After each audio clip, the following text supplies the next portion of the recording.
Good morning class. जैसा कि आपने सेकेंड यूनिट में देखा था, हमने रीडिंग कॉम्प्रिहेंशन के बारे में जानकारी एकत्रित की। जो आपकी यूनिट नंबर 3 है वो है बिजनेस कॉरेस्पॉन्डेंस।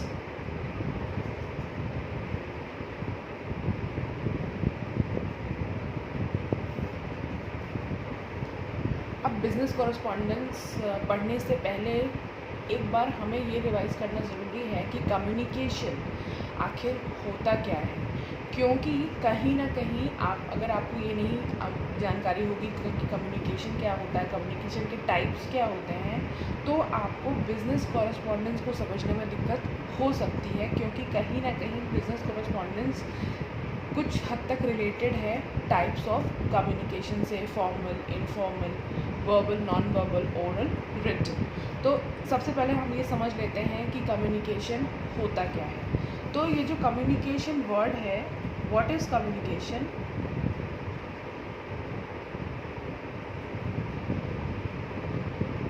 तो ये जो कम्युनिकेशन वर्ड है, अगर आप रिकॉल करने की कोशिश करें तो कम्युनिकेशन स्किल्स पार्ट 1 में आपने ये देखा था कि कम्युनिकेशन वर्ड जो है ये डिराइव किया गया है लैटिन वर्ड कम्युनिकेयर से। ठीक है, लैटिन वर्ड कम्युनिकेयर से ये डिराइव किया गया है। इसकी उत्पत्ति जो है वो कम्युनिकेयर शब्द से हुई है, और कम्युनिकेयर शब्द का मतलब होता है टू शेयर।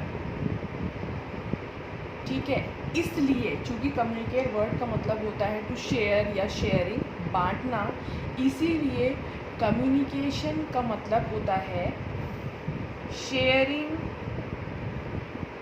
आवर फीलिंग्स,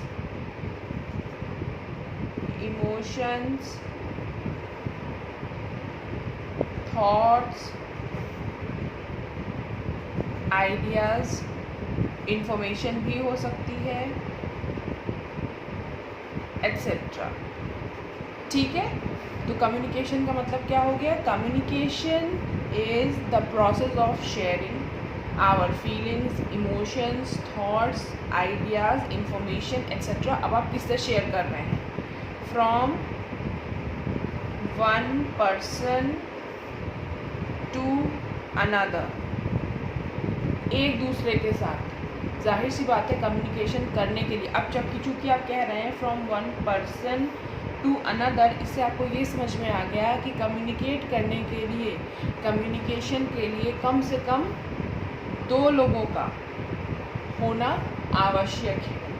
ठीक है, अब आप शेयरिंग वर्ड पे फोकस करिए। अगर आप शेयरिंग का सिनोनिम देखेंगे, शेयरिंग का समानार्थी शब्द अगर आप देखते हैं तो इसका मतलब हो जाता है, हम कह सकते हैं कि शेयर करना मतलब टू ट्रांसफ़र,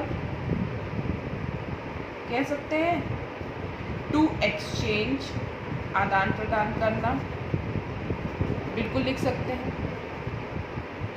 ठीक है, तो ये भी कहा जा सकता है कि communication is also the process of,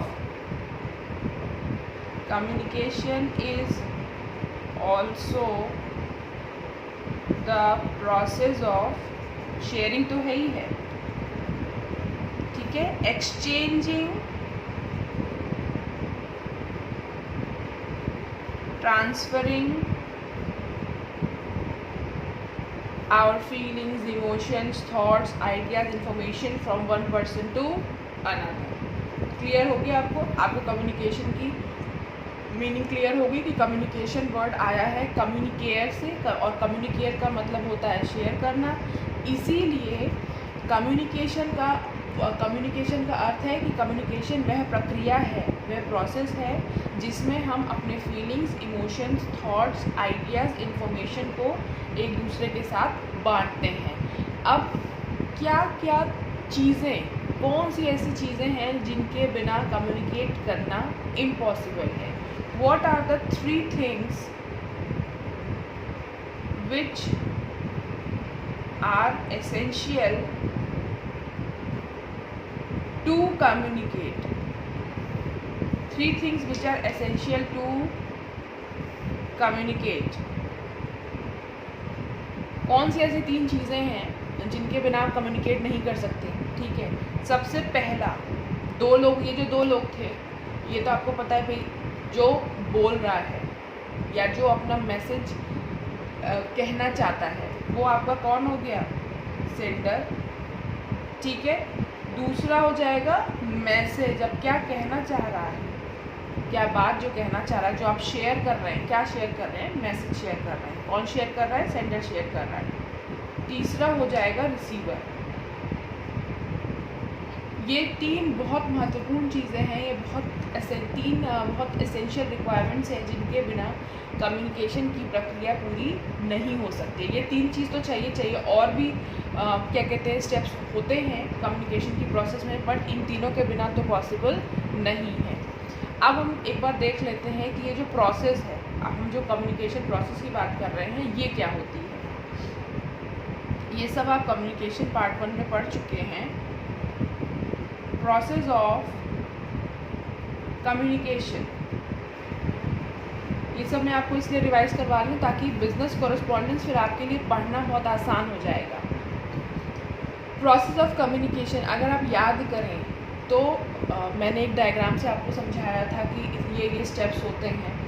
तो प्रोसेस ऑफ कम्युनिकेशन, जो कम्युनिकेशन की प्रक्रिया है वो डायनेमिक प्रोसेस होती है, यानी चलती रहती है, वो काम जो है वो चलता रहता है हमारा, ठीक है, स्टैटिक नहीं है, एक जगह कहीं भी रुकती नहीं है। तो जो सबसे पहला स्टेप होता है, जाहिर सी बात है वो कौन होगा, सेंडर ही होगा जो मैसेज भेजेगा। अब सेंडर का काम होता है मैसेज को भेजना। जो दूसरा स्टेप होता है वो होता है इनकोडिंग, यानी कि उसको क्या बात रिसीवर तक पहुंचानी है, उसको क्या मैसेज रिसीवर को देना है, वही वो अपने जब माइंड में ये सारी चीज़ों को डिसाइड करता है कि अच्छा मुझे ये कहना है, मैं ये बोलना चाहता हूँ, तो वही जो प्रक्रिया है वो हो जाती है आपकी इनकोडिंग की प्रक्रिया। इनकोडिंग हो गया, उसके बाद उसने क्या इनकोड किया, जो वो कहना चाह रहा है, ठीक है, यानी मैसेज। अब ये जो मैसेज है ये किसी ना किसी माध्यम से जाएगा, किसी ना किसी चैनल के थ्रू जाएगा।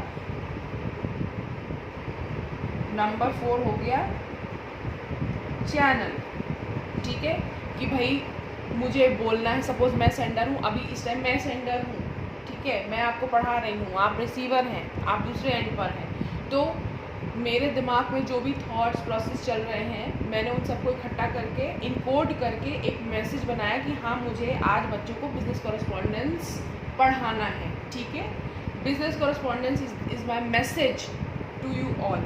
अब मैं किस माध्यम से पढ़ा रही हूँ, देखिए मैं आपको वीडियोस के थ्रू पढ़ा रही हूँ, मैं ऑनलाइन मोड के थ्रू पढ़ा रही हूँ, दैट बिकम्स माय चैनल। अगर यही चीज़ हम लोग फिज़िकल क्लासरूम में कर रहे होते तो भी मैं ब्लैक बोर्ड की हेल्प लेती, वहाँ पर ब्लैक बोर्ड मेरा जो है वो क्या बन जाता, चैनल बन जाता, ठीक है। या अगर बिना लिखे, अगर सिर्फ मैं अभी आपको सिर्फ लेक्चर दूँ, ओरल पढ़ाना चाहूँ तो वो भी मैं कर सकती हूँ। तो जो मेरा ओरल कम्युनिकेशन है दैट बिकम्स माय चैनल, कि मैं किस माध्यम से आप तक अपना मैसेज पहुँचाना चाहती हूँ, उसको हम चैनल बोलते हैं। अब चैनल के बाद, ठीक है, मैंने मैसेज आप तक भेज दिया, अब आपने उसको डिकोड किया, डिकोडिंग, यानी आपने, रिसीवर ने उसको समझा, ठीक है, पढ़ा पहले अच्छे से मैसेज को और समझा।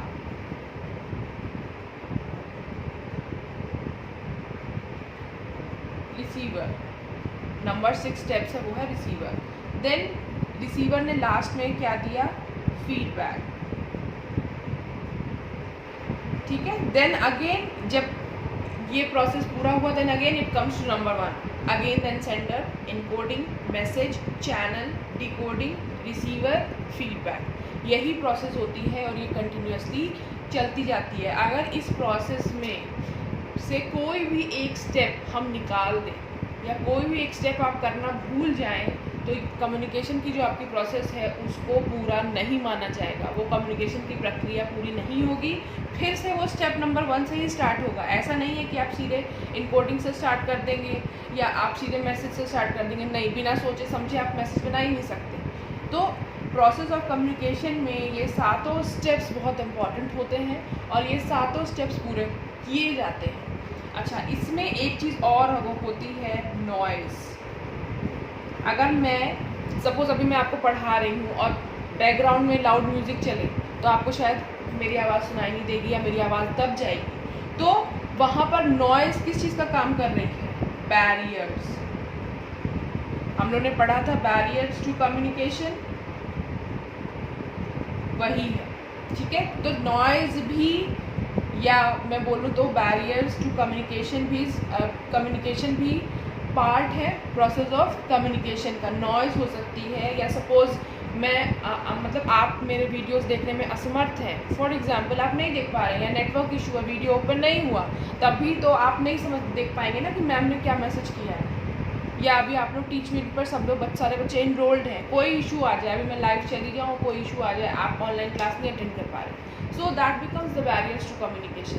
नॉइज़ हो गया, या हमारे बीच का फिजिकल डिस्टेंस। अभी फिजिकल डिस्टेंस बहुत ज़्यादा है। अभी आप अपने घरों से क्या कहते हैं क्लास कर रहे हैं, होम से क्लास कर रहे हैं, क्लासरूम में अगर फिजिकल क्लासरूम में होते तो हम लोगों के बीच का डिस्टेंस कम होता। तो वो सारी चीज़ें कैसे काम करती हैं? बैरियर्स टू कम्युनिकेशन की तरह काम करती हैं, और बैरियर्स भी कम्युनिकेशन की प्रक्रिया का, कम्युनिकेशन की प्रोसेस का बहुत महत्वपूर्ण हिस्सा होते हैं। तो इतना आपको समझ में आया कम्युनिकेशन क्या होता है, 3 चीज़ें कौन कौन सी एसेंशियल मानी जाती हैं, प्रोसेस क्या होता है कम्युनिकेशन का, ठीक है। अब हम देखेंगे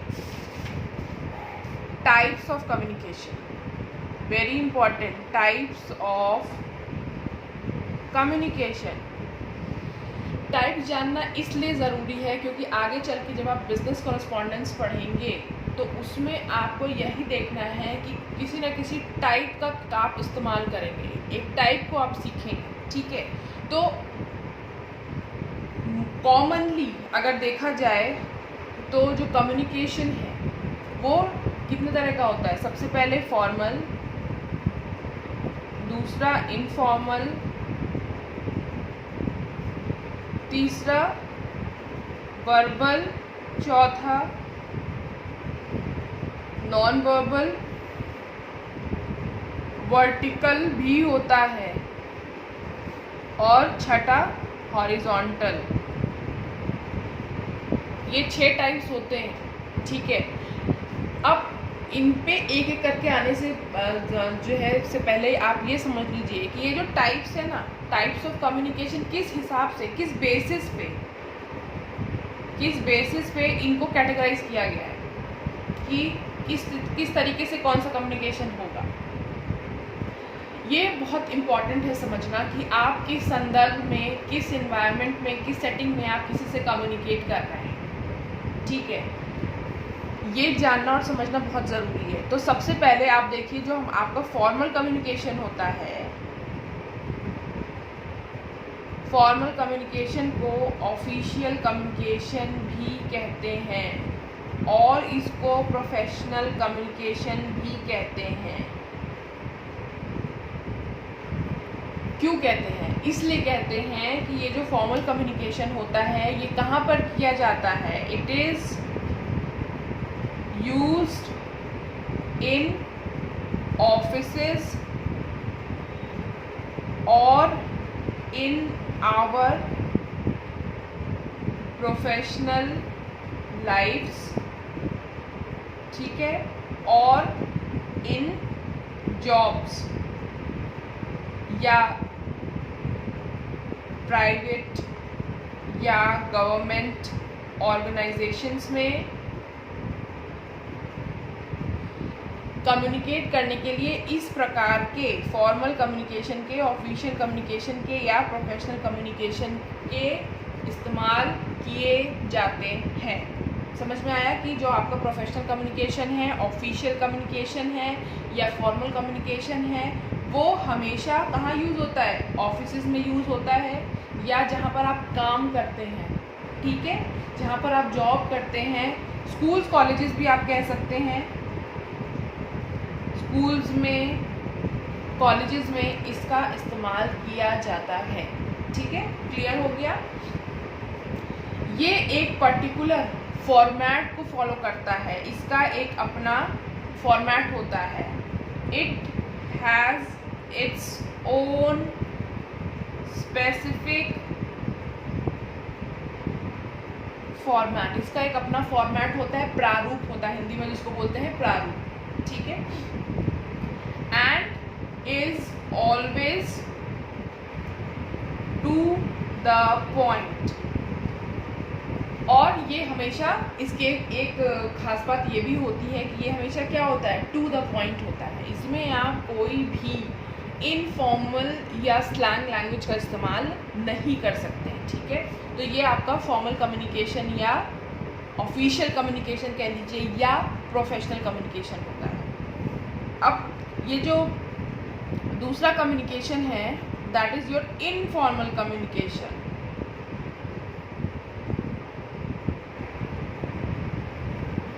इनफॉर्मल कम्युनिकेशन को अनऑफिशियल या ग्रेप वाइन कम्युनिकेशन भी कहते हैं। अभी आपने ऑफिशियल देखा या फॉर्मल देखा, उसका जस्ट ऑपोजिट, जस्ट उल्टा आपका इनफॉर्मल कम्युनिकेशन या अनऑफिशियल कम्युनिकेशन होता है। जैसे कि ये कहाँ यूज़ हो रहा है, ऑफिस में यूज़ हो रहा है, ये जस्ट उसका उल्टा है। It is used in our daily lives with our colleagues, friends, family members, etc. यानी कि जिनसे आप रोज़ मिल रहे हैं, चाहे वो आपके फ्रेंड्स हो गए, चाहे वो आपके फैमिली मेम्बर्स हो गए, चाहे वो आपके ऑफिस में काम करने वाले कलीग हो गए, तो उनके साथ आप कौन सा कम्युनिकेशन इस्तेमाल करेंगे, इनफॉर्मल कम्युनिकेशन या अनऑफिशियल कम्युनिकेशन या ग्रेप वाइन कम्युनिकेशन, ठीक है।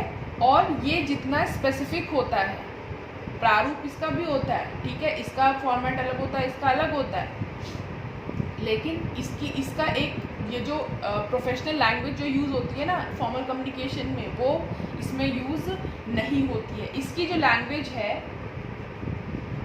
It has a casual tone, इसकी फॉर्मल टोन होती है, ठीक है, और इसकी बहुत ही कैजुअल टोन होती है। कैजुअल इन द सेंस कि आपको ज़्यादा सोचने समझने के लिए कोई स्कोप इसमें आपको नहीं होता है। जाहिर सी बात है, अगर आप अपने फैमिली मेम्बर से बात कर रहे हैं, अपने फ्रेंड से बात कर रहे हैं, तो आपको ऐसे मतलब बहुत ज़्यादा सोचने की ज़रूरत नहीं है, ठीक है। और पर्टिकुलर वर्ड्स जो फॉर्मल में आप यूज़ करते हैं, suppose if you are writing an application to the principal, उसकी जो टोन होगी वो अलग होगी। Whereas if you are writing a letter to your mother और टू योर फादर और टू योर फैमिली फ्रेंड, उसकी जो टोन होगी, उसके जो वर्ड्स होंगे वो थोड़ा फ्रेंडली होंगे। आप अगर एप्लीकेशन लिखेंगे तो आप बहुत ज़्यादा फ्रेंडली वर्ड्स का इस्तेमाल नहीं कर सकते। तो वही चीज़ है कि इसकी जो टोन होती है वो कैजुअल होती है। नेक्स्ट आता है आपका verbal communication. Number 3 is your verbal communication. Verbal means जहाँ पर हम वर्ड्स का इस्तेमाल करते हैं। टाइप ऑफ कम्युनिकेशन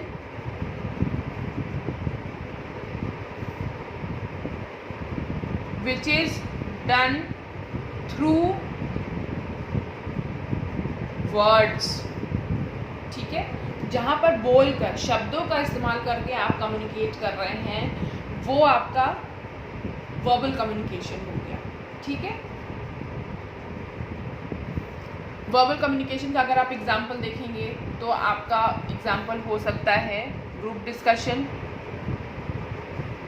डिबेट या कोई भी public speaking,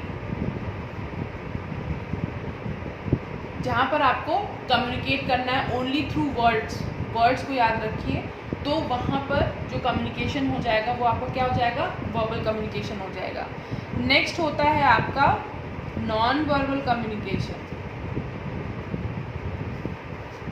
non verbal communication is the opposite of verbal communication. कैसे? यहाँ पर आप वर्ड्स का इस्तेमाल कर रहे हैं, लैंग्वेज शब्द का इस्तेमाल हो रहा है, भाषा का इस्तेमाल हो रहा है, बट यहाँ पर नो वर्ड्स या लैंग्वेज इज यूज्ड। यहाँ पर हमको भाषा का, लैंग्वेज का इस्तेमाल नहीं करना है। अब फिर किस चीज़ का इस्तेमाल करना है? अगर आपको बोलना नहीं है, ठीक है, तो फिर आप कैसे कम्युनिकेट करेंगे? आप कम्युनिकेट करेंगे थ्रू योर जेस्चर्स, ठीक है, through your postures, through your body language, through eye contact, ठीक है, through your dressing sense, etcetera. एक चीज़ और आप ऐड कर सकते हैं, थ्रू योर फेशियल एक्सप्रेशंस,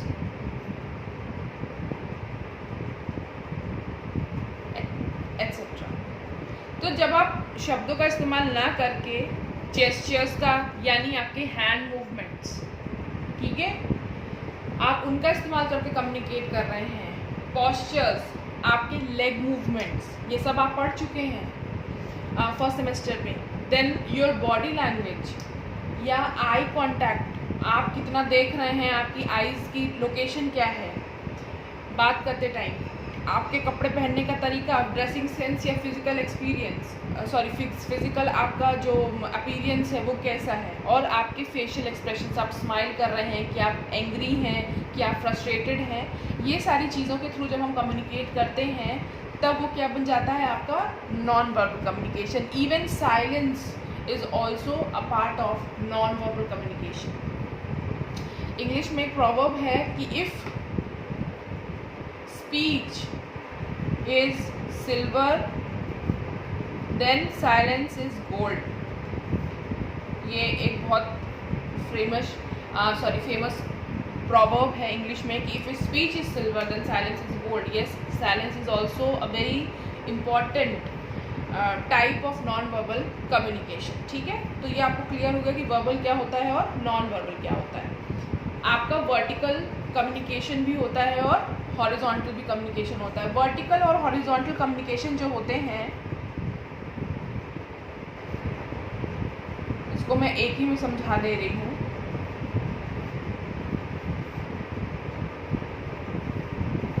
ये मेनली जो है वो आपके ऑफिसेज में यूज़ किया जाता है कि जो डायरेक्शंस हैं, जो सूचनाएं हैं या जो इन्फॉर्मेशन का आदान प्रदान हो रहा है, मैसेजेस का आदान प्रदान हो रहा है, वो अपवर्ड हो रहा है या डाउनवर्ड हो रहा है। जैसे वर्टिकल अगर कोई चीज़ है, ठीक है, तो वहाँ पर जो इन्फॉर्मेशन है वो कैसे दी जाएगी, और जो हॉरिजॉन्टल कम्युनिकेशन है वहाँ पर इन्फॉर्मेशन कैसे पास ऑन होगी।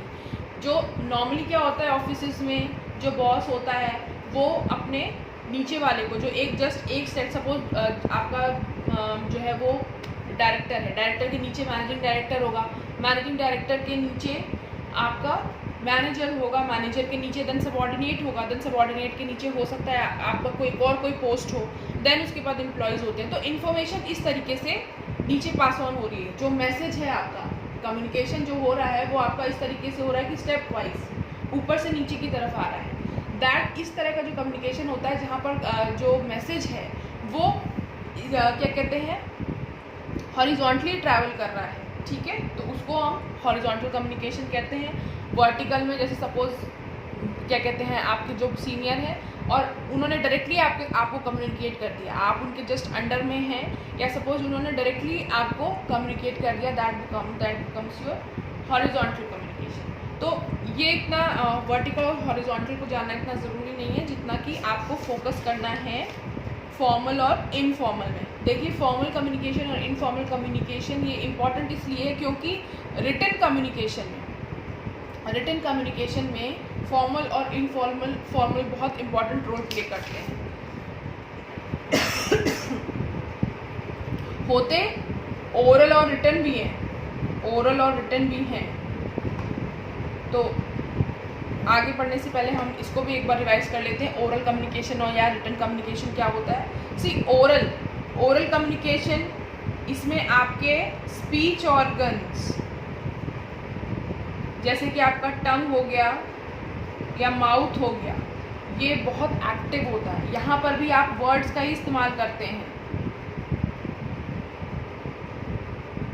Words are use to communicate. यहाँ पर भी आप वर्ड्स का ही इस्तेमाल कर रहे हैं, ठीक है भाई, आप बोल रहे हैं, लेकिन ओरल और वर्बल में डिफरेंस यही होता है कि यहाँ पर आपके जो स्पीच ऑर्गन्स हैं उनका इस्तेमाल किया जाता है, वर्बल में स्पीच ऑर्गन का इस्तेमाल नहीं होता है, ओरल में स्पीच ऑर्गन्स का भी इस्तेमाल होता है। और ओरल जो कम्युनिकेशन होता है उसमें आप अपने फीलिंग्स और इमोशंस को शेयर नहीं करते हैं, वर्बल कम्युनिकेशन में आप अपने फीलिंग्स और इमोशंस को भी शेयर करते हैं। Oral communication is more like कि आप बस बोल रहे हैं, हाँ, यू आर नॉट क्या कहते हैं फोकसिंग ऑन योर फीलिंग्स और इमोशंस। लेकिन वर्बल कम्युनिकेशन में आप बोल भी रहे हैं, आप जेस्चर्स का भी इस्तेमाल कर रहे हैं, आप फेशियल एक्सप्रेशन का भी इस्तेमाल कर रहे हैं, आप बॉडी लैंग्वेज का भी इस्तेमाल करके कम्युनिकेट कर रहे हैं। यही डिफरेंस होता है ओरल में और वर्बल में। तो ओरल कम्युनिकेशन में वर्ड्स का इस्तेमाल करके, या मैं बोलूँगी आप स्पीच ऑर्गन्स पर याद रखिए कि वर्ड्स या स्पीच ऑर्गन्स का इस्तेमाल करके हम कम्युनिकेट करते हैं। रिटन क्या हो जाएगा? Written communication is as simple as that, जहाँ पर we use to write something and then we communicate, मतलब आप लिख कर जब कम्युनिकेट कर रहे हैं, to write and to communicate, जब हम कुछ लिख कर क्या कहते हैं कम्युनिकेट करते हैं तो वो आपका क्या बन जाता है? रिटन कम्युनिकेशन बन जाता है। फॉर एग्जाम्पल आपके लेटर्स, ईमेल्स, रिपोर्ट्स, ये सारी चीज़ें किस में आ जाती हैं? आपका रिटन कम्युनिकेशन में आ जाती है, ठीक है। तो ये जो है वो बेसिक टाइप्स थे जो मैंने आपको बताए कि formal, informal, verbal, non verbal, vertical, horizontal और ओरल एंड रिटन। मैंने आपको बता दिया कि ये कम्युनिकेशन क्या होता है।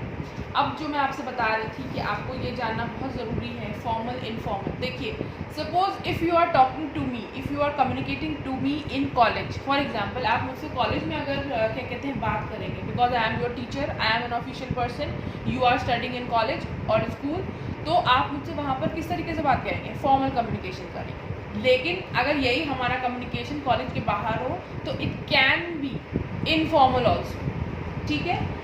डिपेंड करता है कि क्या सिनेरियो है, क्या एनवायरनमेंट है। सपोज एक एग्जांपल मैं और दूंगी कि अगर आप अपने कलीग से बात कर रहे हैं, you are talking to him और her while sitting in the office only, आप ऑफिस में बैठे हैं और आप अपने कलीग से बात कर रहे हैं, then you will talk in informal communication. आप उससे रिस्पेक्टेड सर, डियर सर, इस तरीके से बात नहीं करेंगे, क्योंकि वो कलीग है, वो डेली आपके साथ काम करता है, डेली आपके साथ आता जाता है और आपका बहुत अच्छा फ्रेंड भी है, आप उसको बहुत अच्छी तरीके से जानते हैं, ठीक है। Then you will not use formal communication. But suppose meeting है, मीटिंग में आप भी हैं और आपका कलीग भी है जिसको आप बहुत अच्छे से जानते हैं, लेकिन जब आप वहाँ पर बॉस के सामने उससे बात करेंगे तो आप कैसे बात करेंगे? आप फॉर्मली बात करेंगे, ठीक है। आप किसी ऐसे इनफॉर्मल शब्द का इस्तेमाल नहीं करेंगे। तो इसीलिए हमेशा ये ध्यान रखिए कि आपको किससे, किस इन्वायरमेंट में, किस सेटिंग में कम्युनिकेट करना है। अगर आप ये चीज़ याद रखेंगे तो कभी आप इनके बीच का डिफरेंस नहीं भूलेंगे। ओके, अब हम आगे बढ़ते हैं और अब हम देखते हैं बिजनेस करस्पॉन्डेंस। Business correspondence. अब बिजनेस कॉरेस्पॉन्डेंस ये आपकी यूनिट नंबर 3 का पहला टॉपिक है। बिजनेस कॉरेस्पॉन्डेंस में पहले फोकस करिए वर्ड कॉरेस्पॉन्डेंस पे कि कॉरेस्पॉन्डेंस क्या होता है। हिंदी में अगर आप इसका मतलब देखेंगे ना तो हिंदी में इसका मतलब होता है पत्र व्यवहार, ठीक है। किसी को पत्र लिखना इसको बोलते हैं, या पत्राचार करना, पत्राचार भी बोल सकते हैं आप, ठीक है। किसी को पत्र लिखकर कम्युनिकेट करना या उसके साथ पत्राचार करना, इसको बोलते हैं कॉरेस्पॉन्डेंस, ठीक है। और अब ये चूंकि लिख रहे हैं, भाई पत्र है तो पत्र तो लिखेंगे ना, लेटर्स तो लिखेंगे, तो ये क्या हो जाएगा? रिटन फॉर्म है कम्युनिकेशन का, रिटन फॉर्म ऑफ कम्युनिकेशन है, ठीक है। अब इसमें एक और वर्ड आया है बिजनेस। बिजनेस का मतलब क्या हो गया? व्यापार। व्यापार आप कहाँ करते हैं? ऑफिस हो सकता है, ऑफिस होगा अगर जहाँ पर आप बिजनेस कर रहे हैं, हो सकता है आपका ऑफिस हो, कोई कंपनी हो, ऑर्गेनाइजेशन हो, ठीक है। तो व्यापार में अब इसका अब मतलब समझिए कि व्यापार में किए गए या व्यापार को चलाने के लिए या बढ़ाने के लिए, सुचारू रूप से चलाने के लिए, बढ़ाने के लिए जो पत्र व्यवहार या पत्राचार का इस्तेमाल किया जाता है उसको क्या बोलते हैं? Business correspondence. एक बार मैं और रिपीट करूंगी कि कॉरेस्पॉन्डेंस का मतलब होता है पत्र व्यवहार करना, किसी को पत्र लिखना, पत्राचार करना, और ये रिटन फॉर्म ऑफ कम्युनिकेशन है। अब चूंकि इसमें एक वर्ड बिजनेस भी आया है तो बिजनेस का मतलब होता है व्यापार। अब आप व्यापार कहाँ करेंगे? आप ऑफिस होगा, ऑफिशियल सेटिंग होगी, ठीक है। कोई कंपनी हो सकती है, कोई ऑर्गेनाइजेशन हो सकता है जहाँ पर आप काम करते हो या आपका खुद का बिजनेस है, तो वहाँ पर जो आप लेटर्स लिखेंगे, जो पत्राचार करेंगे, जो कॉरेस्पॉन्डेंस करेंगे, वो आपका क्या कहलाएगा? बिजनेस कॉरेस्पॉन्डेंस कहलाएगा, ठीक है। अब ये इस चीज़ पर ध्यान रखिए, एक तो आपको ये पता चल गया कि रिटन फॉर्म ऑफ कम्युनिकेशन होता है क्योंकि आपको लिखना है, इसीलिए रिटन फॉर्म ऑफ कम्युनिकेशन है। अब ये सोचिए कि भाई बिजनेस है, यहाँ पर आप जब बिजनेस करते हैं तो किन किन लोगों से आपका टच होगा? कस्टमर्स से, डीलर्स जिनसे आप सामान खरीदेंगे, ठीक है, या कोई वेंडर हो गया, सेम ही चीज़ है, ठीक है। तो अब ये सब क्या है?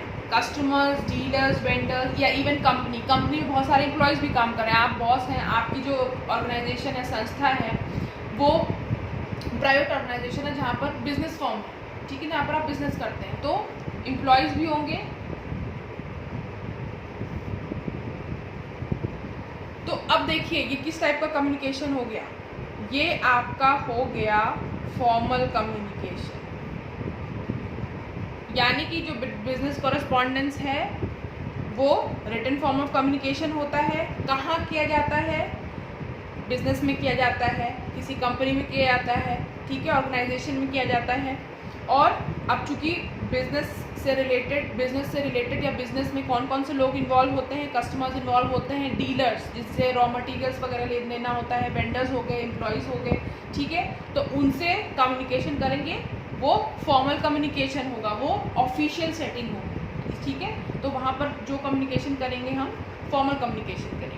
अब आपसे अगर कोई पूछे कि बिजनेस कॉरेस्पॉन्डेंस आपका किस टाइप का कम्युनिकेशन है, तो आप बता सकते हैं कि बिजनेस कम्युनिकेशन जो होता है या बिजनेस कॉरेस्पॉन्डेंस जो होता है, एक तो वो रिटन फॉर्म ऑफ कम्युनिकेशन होता है, फॉर्मल कम्युनिकेशन होता है या ऑफिशियल कम्युनिकेशन होता है, ठीक है। और किसको किया जाता है? ये जो लेटर्स हैं, ये जो कॉरेस्पॉन्डेंस है, पत्राचार है, ये आप किसके साथ करते हैं? ये तो आप बताएंगे कि ये हम कस्टमर्स के साथ करते हैं। कोई अगर व्यापारिक संस्था है, बिजनेस फर्म है, तो हम कस्टमर्स के साथ कम्युनिकेट कर रहे हैं तो हम बिजनेस कॉरेस्पॉन्डेंस यूज़ करेंगे। अगर हम अपने डीलर्स के साथ, वेंडर्स के साथ, जिनसे हम रॉ मटेरियल्स खरीदते हैं, सामान खरीदते हैं, भाई वही तो आप बेचेंगे फिर कस्टमर्स को, तो फिर हम इसका इस्तेमाल करते हैं बिजनेस कॉरेस्पॉन्डेंस का। या अगर आपकी कंपनी है, उसमें एम्प्लॉयज़ काम कर रहे हैं, अगर उनको भी आपको कुछ बताना है तो भी आप किस तरह के क्या कहते हैं लेटर्स का इस्तेमाल करेंगे? बिजनेस कॉरेस्पॉन्डेंस का इस्तेमाल करेंगे। तो ये आपको क्लियर हो गया कि बिजनेस कॉरेस्पॉन्डेंस का मतलब ये होता है। अब इंग्लिश में क्या कहते हैं देख लेते हैं कि बिजनेस कॉरेस्पॉन्डेंस को क्या कहते हैं। Business correspondence, business correspondence is the means of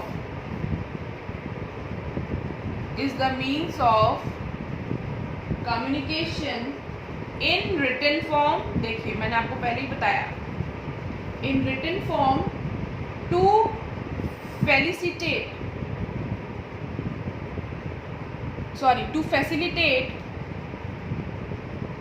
facilitate का मतलब होता है बढ़ावा देना, ठीक है। to grow, to develop the exchange of information in order to inquire, जानकारी एकत्रित करना, inquire और टू सेल और टू ऑर्डर, ठीक है, और to advertise about the goods and services, ठीक है। इंग्लिश में बिजनेस कॉरेस्पॉन्डेंस का मतलब होता है business correspondence is the means of communication in written form या in official form to facilitate the exchange of information in order to inquire. अब आप जब बिजनेस कर रहे हैं तो आप सामान ऐसे तो नहीं खरीद लेंगे कि बस आपने जस्ट ऑर्डर प्लेस कर दिया, नहीं, उससे पहले आप सामान का रेट मंगवाएंगे, अवेलेबिलिटी पूछेंगे वेंडर से कि उसके पास वो रॉ मटेरियल्स अवेलेबल है भी या नहीं। उसी को बोलते हैं to inquire about any goods या to inquire about any particular product जो आप खरीदना चाहते हैं अपनी कंपनी के लिए, अपने बिजनेस के लिए। टू सेल, आपको कुछ अगर बेचना है, भाई बिजनेस कर रहे हैं तो आप खरीदेंगे बेचेंगे, यही बिजनेस होता है। और टू ऑर्डर और टू एडवर्टाइज, अगर आपको विज्ञापन निकालना है, आपके जो भी प्रोडक्ट्स है उसको आप बेचना चाहते हैं तो आप विज्ञप्ति भी निकालेंगे, विज्ञापन भी निकालेंगे। यही सारी चीज़ें जो है वो बिज़नेस कम्युनिकेशन में इन्वॉल्व होती हैं, बिज़नेस कॉरेस्पॉन्डेंस में की जाती है, ठीक है। अब उसके बाद हम बात करते हैं कि बिज़नेस कम्युनिकेशन, ये जो है आपका बिज़नेस कॉरेस्पॉन्डेंस जो है, इसके भी कुछ टाइप्स होते हैं। क्या टाइप्स होते हैं? इसके दो टाइप्स होते हैं। एक होता है इंटरनल बिजनेस कम्युनिकेशन और दूसरा है एक्सटर्नल बिजनेस कम्युनिकेशन। आप कॉरेस्पॉन्डेंस भी बोल सकते हैं, नॉट एन इशू, दोनों सेम चीज़ है, ठीक है। इंटरनल आंतरिक बिजनेस कम्युनिकेशन कॉरेस्पॉन्डेंस, एक्सटर्नल बाह्य बिजनेस कम्युनिकेशन या कॉरेस्पॉन्डेंस, ठीक है। दोनों अलग अलग चीज़ें हैं और आप कॉरेस्पॉन्डेंस बोलिए चाहे कम्युनिकेशन बोलिए, कोई प्रॉब्लम नहीं। तो अब हम देखते हैं इंटरनल। अब चूंकि सपोज ये कोई कंपनी है या मैं बोलूँ बिजनेस फर्म है, ये बिजनेस फर्म है, ठीक है। अब बिजनेस फर्म है तो उसमें एम्प्लॉयज़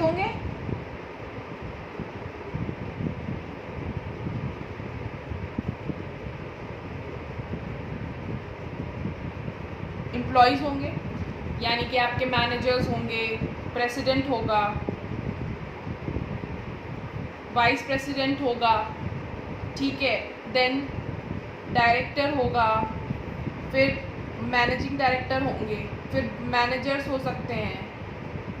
ये सारे कॉमनली यूज्ड पोस्ट हैं जो मैं बता रही हूँ, सबॉर्डिनेट्स होते हैं।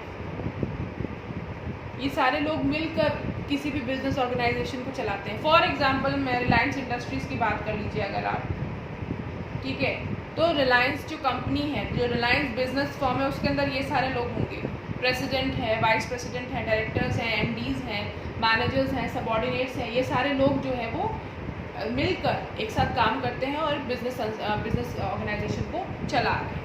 अब अगर इनको आपस में कम्युनिकेट करना है, सपोज जो प्रेसिडेंट है उसको कोई मैसेज फॉरवर्ड करना है, प्रेसिडेंट है सपोज, रिलायंस कंपनी का प्रेसिडेंट है, उसको कम्युनिकेट करना है या मैसेज देना है वाइस प्रेसिडेंट को, ठीक है, उसको कुछ आगे फॉरवर्ड करना है, कोई जानकारी भी हो सकती है कि बिजनेस से रिलेटेड। तो किस प्रकार का कम्युनिकेशन है?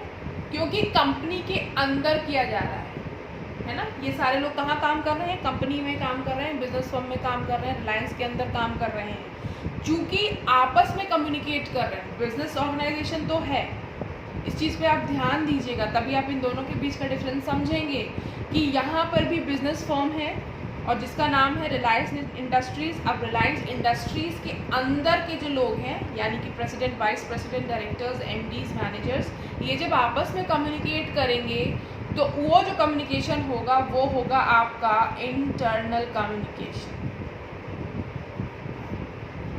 ठीक है। एक्सटर्नल कम्युनिकेशन, अगेन कंपनी है एयरटेल, अगर उसको भाई बिजनेस कंपनी है, बिजनेस ऑर्गेनाइजेशन है, ये क्लियर है, ठीक है, इसमें कोई डाउट नहीं है। लेकिन अगर उसको कस्टमर्स से या वेंडर्स से या डीलर्स से कम्युनिकेट करना होगा, अगर उनसे कोई मैसेज उनको कन्वे करना है, तो किस तरह का कम्युनिकेशन होगा? External communication. वो किस तरह का कम्युनिकेशन यूज करेंगे? External communication. ये इंटरनल कम्युनिकेशन है, इनसाइड द कंपनी हो रहा है, और ये जो एक्सटर्नल कम्युनिकेशन है ये आउटसाइड द कंपनी हो रहा है। दोनों ही बिजनेस से रिलेटेड है, ठीक है, लेकिन ये अंदर हो रहा है बिजनेस फर्म की और वो ये बाहर हो रहा है, यही डिफरेंस है दोनों में। तो जो बिजनेस कम्युनिकेशन या जो करस्पॉन्डेंस कंपनी के अंदर होता है, बिजनेस फर्म के अंदर किया जा रहा है, एम्प्लॉयज़ के साथ किया जा रहा है, वो आपका होता है इंटरनल बिजनेस कम्युनिकेशन। और जो कम्युनिकेशन कस्टमर्स के साथ किया जाता है, वेंडर्स के साथ किया जाता है, डीलर्स के साथ किया जाता है, उसको बोलते हैं एक्सटर्नल बिजनेस कम्युनिकेशन या एक्सटर्नल बिजनेस कॉरेस्पॉन्डेंस, ठीक है। अब अगर बात कर लें तो अब इंटरनल बिजनेस कम्युनिकेशन आपको समझ में आ गया। अब आप ये समझिए कि कैसे करेंगे, मैसेज कन्वे करना है कैसे करेंगे, ठीक है। तो इंटरनल बिजनेस कॉरेस्पॉन्डेंस या कम्युनिकेशन जो किया जाता है वो किया जाता है मेमोज, यस, मेमोज के फॉर्म में, वो किया जाता है सर्कुलर्स के फॉर्म में, ऑफिस ऑर्डर्स, ठीक है, वो भी आपका एक पार्ट होते हैं इंटरनल बिजनेस कॉरेस्पॉन्डेंस, या आपका नोटिसेस होगी,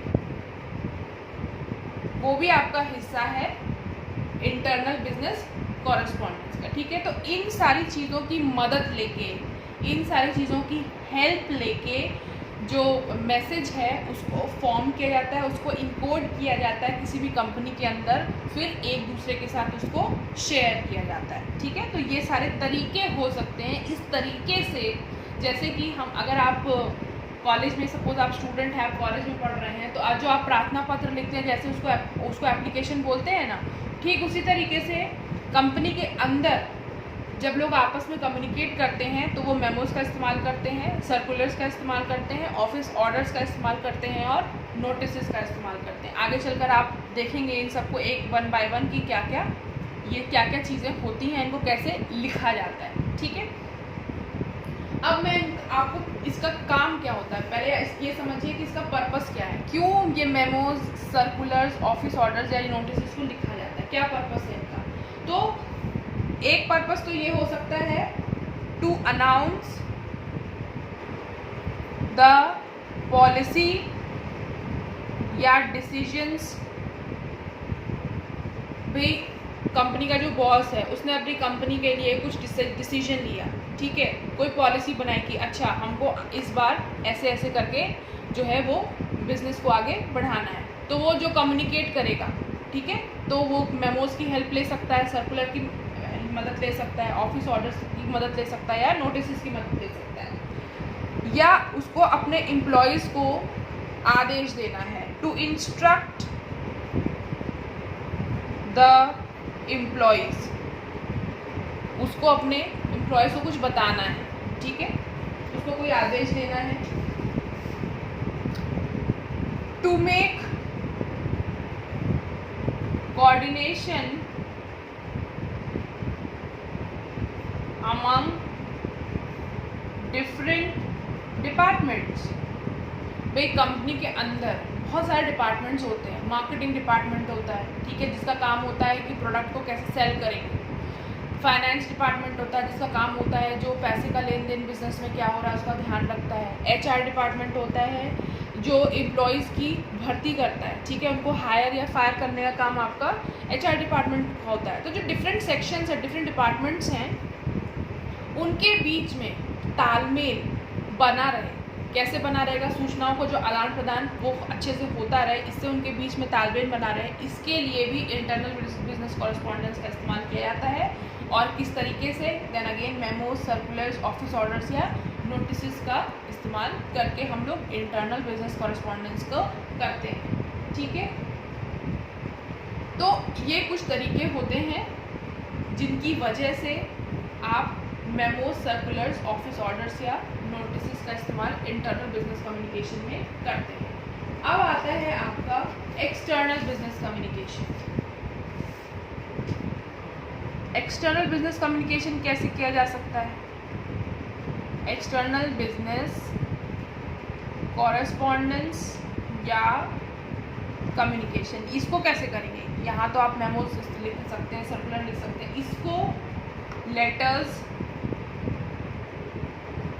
ठीक है, लेटर्स को लिख के या रिपोर्ट्स, विवरण, किसी चीज़ का विवरण चाहिए तो रिपोर्ट्स जो है वो लिखी जाती हैं। बुलेटिन्स,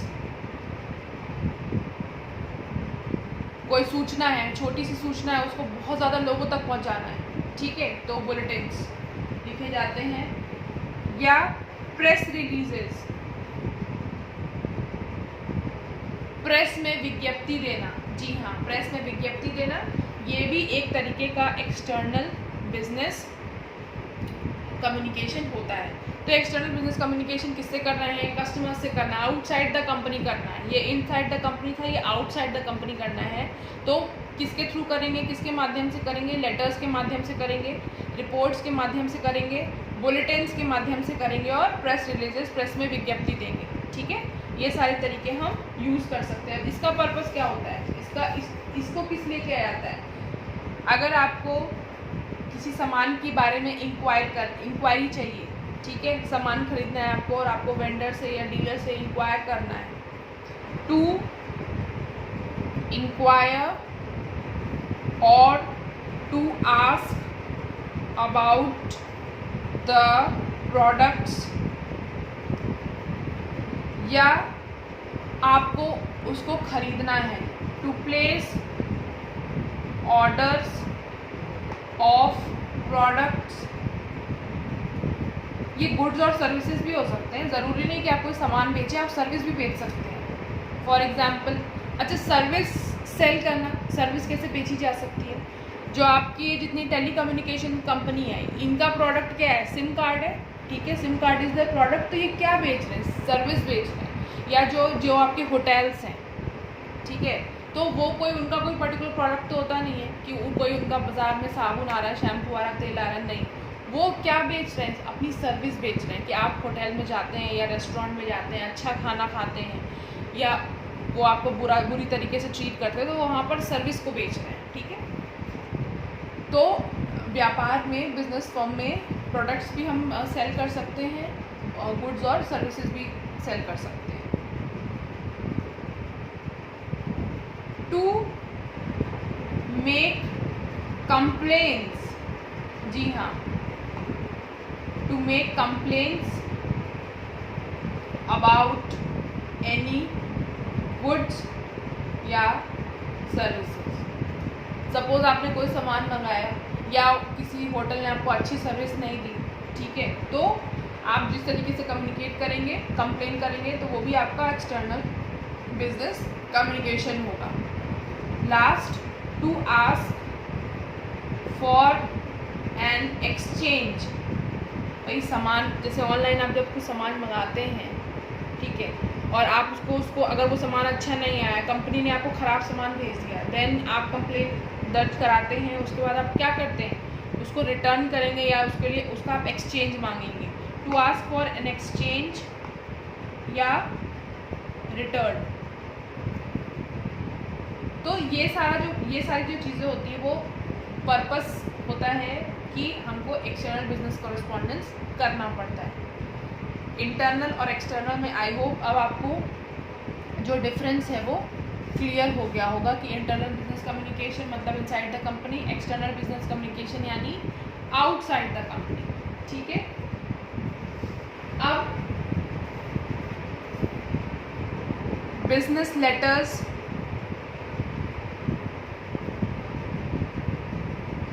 जो आपको पढ़ने हैं, किस उसमें कुछ इंटरनल भी हैं आपके सिलेबस में, कुछ एक्सटर्नल भी हैं, ठीक है। तो जो आपको पढ़ने हैं बिजनेस लेटर्स क्या हो गए? Business letters are those letters which are used in business firms, जिनका इस्तेमाल बिजनेस फर्म्स में के लिए या कंपनीज में किया जाता है, उनको हम क्या बोलते हैं? Business letters. अब आपके सिलेबस में जो बिजनेस लेटर्स हैं वो 3 तरीके के बिजनेस लेटर्स आपको पढ़ने हैं। पहला है वही मैंने आपको बताया, जो पहला स्टेप होता है कि एक्सटर्नल, इसमें जो आपको बिजनेस लेटर पहला पढ़ना है वो ये होता है कि to inquire about a product, ठीक है। एक प्रोडक्ट भी हो सकता है, कई सारे प्रोडक्ट्स भी हो सकते हैं, या रॉ मटेरियल्स कर लीजिए, ज़्यादा बेटर है। दूसरा, टू प्लेस ऑर्डर्स। तीसरा, टू मेक कंप्लेंट्स। ये 3 तरह के सारे बिजनेस लेटर्स जो हैं ये आपके एक्सटर्नल हैं। एक्सटर्नल बिजनेस कॉरेस्पॉन्डेंस हो रहा है या एक्सटर्नल बिजनेस कम्युनिकेशन हो रहा है, क्योंकि यहाँ पर आप किससे डील कर रहे हैं? कस्टमर्स के साथ डील करेंगे, वेंडर्स के साथ कम्युनिकेट करेंगे, या डीलर्स के साथ कम्युनिकेट करेंगे। तो आपके सिलेबस में जो आपको पढ़ना है वो आपको पढ़ना है, ये आपका हो जाएगा लेटर ऑफ इंक्वायरी, ये हो जाएगा आपका ऑर्डर प्लेसिंग लेटर्स, और ये हो जाएगा आपका कंप्लेन लेटर्स। यही 3 जो हैं आपके सिलेबस में वो दिए गए हैं। यही 3 प्रकार आपको पढ़ने। और जो मैंने आपको बताया है वो मैंने आपको बताया है रिपोर्ट्स, बुलेटिन्स, प्रेस रिलीजेस। तो प्रेस रिलीजेस आपके सिलेबस में नहीं है, बुलेटिन्स भी आपके सिलेबस में नहीं है। आपके सिलेबस में जो है वो लेटर्स हैं और रिपोर्ट राइटिंग भी है आपके सिलेबस में, तो वो हम आगे देखेंगे। तो आज के वीडियो के लिए बस इतना ही। नेक्स्ट वीडियो में हम देखेंगे कि ये जो बिजनेस लेटर्स होते हैं इनके क्या फीचर्स होते हैं, इनकी क्या विशेषताएं होती हैं, क्या कैरेक्टरिस्टिक्स होते हैं, और फिर हम एक एक करके इन सारे letters of inquiry, order placing letters, complain letters की तरफ बढ़ेंगे। Till then stay tuned.